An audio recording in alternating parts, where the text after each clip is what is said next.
बिस्मिल्लाहिर्रहमानिर्रहीम। अस्सलाम वालेकुम। कैसे हैं आप सब लोग? आज मैं आप सबको अपने किचन में मज़ेदार से रेशमी कबाब चिकन के बनाना सिखाऊंगी, यानी कि चिकन रेशमी कबाब जल्दी से तैयार हो जाते हैं और बहुत ही मज़े के बनते हैं। इंग्रेडिएंट मेरे पास हाफ केजी है, मेरे पास चिकन बोनलेस, ठीक है। साथ ही मेरे पास है 3 टेबल स्पून क्रीम चीज। ठीक, इस क्रीम चीज की वजह से ही वो टेक्सचर आपको खाने में महसूस होगा जो रेस्टोरेंट्स वगैरह में आपको महसूस होता है। साथ ही मेरे पास है 2 टेबल स्पून अदरक लहसुन का पेस्ट, 2 टेबल स्पून मेरे पास है मक्खन। आप चाहे तो मार्गरीन भी यूज कर सकते हैं, लेकिन मक्खन से बहुत अच्छा फ्लेवर आता है और खुशबू भी बहुत अच्छी आती है। आधी गड्डी हरा धनिया और आधी गड्डी मैंने पुदीना लिया है। साथ ही एक बड़े साइज की प्याज को मैंने फाइनली चॉप करके और उसका पानी बिल्कुल निकाल दिया है। देखिए, इस तरह से निकाल के ड्राई कर दिया है पानी मैंने इसका। साथ ही मैंने लिए हैं 3 अदर हरी मिर्चें मोटी वाली। स्पाइसेस मेरे पास कुछ इस तरह से हैं। 1 टेबल स्पून साबित धनिया लिया मैंने और इसको इस तरह से पीस लिया, ठीक है जी। थोड़ा सा आपको देखिएगा मोटा मोटा सा है, बिल्कुल बारीक नहीं है ये। इसी तरह से मैंने यहाँ पर जीरा पाउडर लिया है 1 टेबल स्पून। 1 टेबल स्पून मेरे पास है गार्लिक पाउडर, 1 टेबल स्पून है paprika powder, half table spoon है गरम मसाला पाउडर, 1 टेबल स्पून है कुटी लाल मिर्च, हाफ टी स्पून है जिंजर पाउडर, 1/4 टी स्पून है मेरे पास जावित्री जायफल। 2 चुटकी मैंने लिया है खाने का सोडा। इससे आपके कबाब जो है वो बहुत ही मुलायम और नरम हो जाएंगे।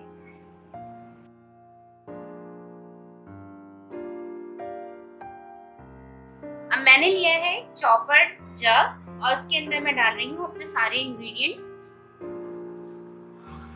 और उसको हम बहुत अच्छे तरीके से चॉप कर लेंगे। बिल्कुल फाइन पेस्ट बनाना है आपने। साथ ही इसके अंदर मैं अदरक लहसुन का पेस्ट शामिल कर रही हूँ, हरा मसाला शामिल कर दूंगी मैं इसमें।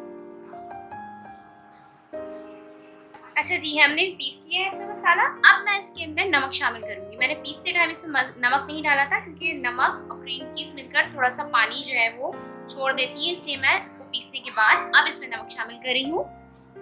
नमक मैं डाल रही हूँ 1 टीस्पून। आप अपने टेस्ट के अकॉर्डिंग शामिल कीजिएगा अगर आपको कम या ज्यादा रखना है तो।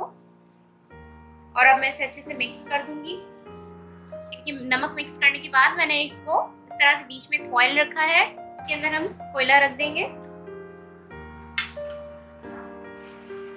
और थोड़ा सा ऑयल इसके ऊपर मैं डाल दूंगी। तकरीबन 10 मिनट के लिए मैं इसको कवर करके रख दूंगी। 10 मिनट हो चुके हैं। अब मैं इसके अंदर से फॉइल रिमूव कर रही हूँ। अब मैं इसके अंदर स्टिक्स लेके अपने कबाब बनाना शुरू करूंगी। थोड़ा सा पानी मैंने ले लिया है एक प्याली में, ताकि हाथ में थोड़ा सा पानी लगा लेंगे तो हमारा जो चिकन का बैटर है कबाब का वो स्टिक नहीं होगा। जितने बड़े आपके कबाब बनाने हैं आप उतना बैटर ले लीजिए। अच्छा देखिए, इसके लिए जो स्टिक्स यूज होती है वो थोड़ी चौड़ी होती है, या तो आप सीख ले लें अगर आपके पास सीख है तो। मेरे पास ये पतली वाली है। मैं इसको 3 से 4 इस तरह से स्टिक्स लेके और उसके ऊपर लगा दूंगी। इस तरह से करके मैं इसमें हाथ थोड़ा सा अपना पानी लगा लूंगी और इस तरह से करके मैं इसको बना लूंगी।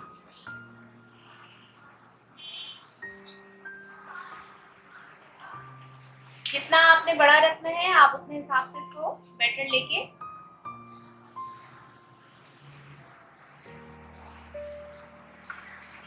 इस तरह से आपने इसको फैला लेना है। इसको बनाने के बाद हमने इस तरह से इसके ऊपर थोड़ा सा इसको प्रेस कर देना है।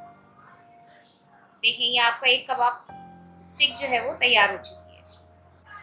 इसी तरह से मैं बाकी की स्टिक्स भी तैयार करके आपको दिखाती हूँ। देखिए, ये सारे कबाब मैंने इस तरह से स्टिक पर लगा लिए। अब हम इसको फ्राई कर लेंगे।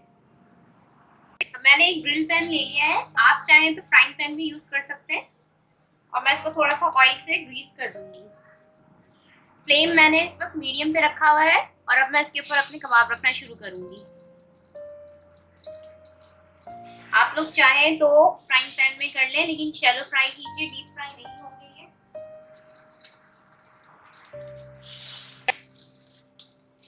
अब अब हम इसके ऊपर थोड़ा सा जो हमने मक्खन बचा लिया था वो मैं थोड़ा सा ब्रश की मदद से इसके ऊपर लगा दूंगी। हल्का हल्का आपने लगा देना है, कच्चे पर ही लगाना है, सिकने के बाद नहीं, ताकि ये इसके अंदर फ्राई होते टाइम जब ये इसके ऊपर ग्रिल पैन पे होगा तो अच्छे से इसके अंदर इसका जो फ्रेग्रेंस है मक्खन की वो उसमें जज्ब हो जाएगी।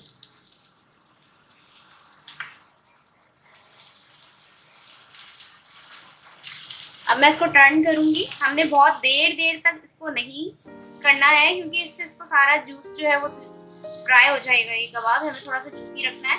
इसको मैंने इस तरह से टर्न कर दिया है। देखिए ये ऊपर से हल्का हल्का सा हो चुका है। अब मैं इसके ऊपर भी बटर अप्लाई कर दूंगी।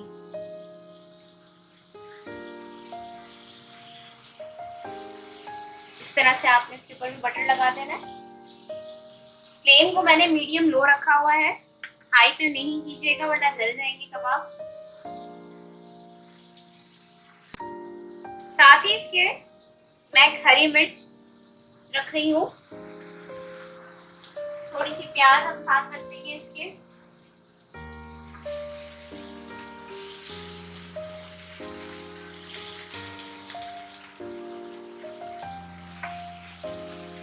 और इसको भी हम ग्रिल कर लेंगे। इसके ऊपर भी मैं हल्का सा बटर जो है वो लगा दूंगी।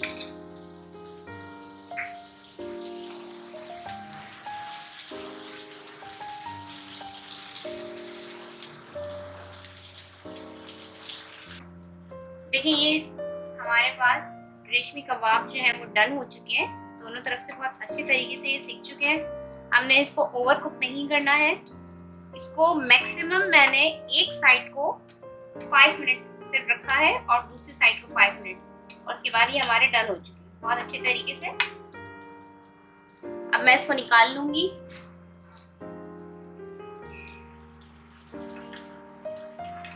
तो जनाब हमारे मजेदार से चिकन रेशमी कबाब तैयार हो चुके हैं। जरूर ट्राई कीजिए, आप लोगों को यकीनन ये पसंद आएंगे। इसको आप पराठों के साथ या घर की बनी चपाती के साथ खाएं, साथ में पुदीने की चटनी या रायता भी हो तो बहुत ही मजे के लगते हैं ये। ट्राई कीजिए और अपना फीडबैक मुझे कमेंट्स में जरूर दीजिएगा। इंशाल्लाह ताला नई रेसिपीज के साथ मैं फिर हाजिर होंगी। मेरी वीडियो को लाइक और शेयर करना ना भूलिएगा। जब तक के लिए अल्लाह हाफिज।